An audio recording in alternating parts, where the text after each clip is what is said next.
1 करोड़ भी देगा तो भी वैसा जिम नहीं करेंगे। अगर हम भी बेड शेयर करेंगे तो हमको भी पावर स्टार का गाना मिलेगा। दोस्तों इनका नाम है राधा पटेल, जो भोजपुरी के कई गाने कई एल्बम में नजर आ चुकी हैं, और ये टुनटुन यादव के साथ भी और भी बहुत सारे स्टार हैं जिनके साथ भोजपुरी गाने में नजर आ चुकी हैं। खैर पवन सिंह और खेसारी लाल यादव के बारे में इन्होंने कुछ ऐसी बातें बोल दी हैं इनडायरेक्टली या डायरेक्टली, जो सुन के थोड़ा अजीब लगेगा, लेकिन मैं पूरी बात आपको जानकारी दे देता हूँ कि क्या बात हुई है। दरअसल इनका इंटरव्यू सामने आया है, तो इन्होंने अपने इंटरव्यू में बोलते हुए सुनाई पड़ रही है कि मुझे भी इंडस्ट्री में काम मिल जाता तेजी से अगर मैं बेड शेयर करती। खेसारी लाल यादव के बारे में टारगेट करते हुए बोला उन्होंने कि उस तरह का जिम अगर कोई अपनी बहन को कराए तो मैं मानूंगा कि अच्छा है, बहुत बुरा लगा मुझे ये वो डिस डैट, और जो है मुझे तो 1 करोड़ भी रुपया मिल जाएगा तब भी मैं इस तरह का जिम वीडियो नहीं बना पाऊंगी। और जो इनको सपोर्ट कर रहे हैं इस तरह का जिम वीडियो को, वो अपनी बहन को इस तरह का जिम कराएं।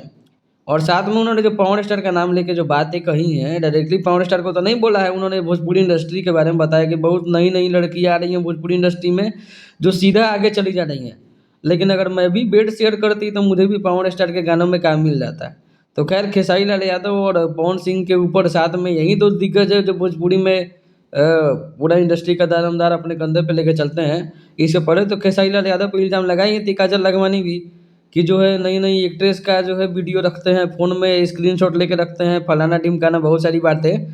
तो अगर ये एक्ट्रेस भी इस तरह की बातें बोल रही हैं तो या तो ये गलत बात है, या फिर भोजपुरी इंडस्ट्री भी बॉलीवुड इंडस्ट्री की तरह ही इस तरह की इंडस्ट्री हो गई कि जहाँ कास्टिंग का कुछ कीजिएगा तब आगे बढ़िएगा। अपनी राय जरूर दीजिएगा, आपको क्या लगता है। मिलते हैं नेक्स्ट वीडियो में अगले अपडेट के साथ।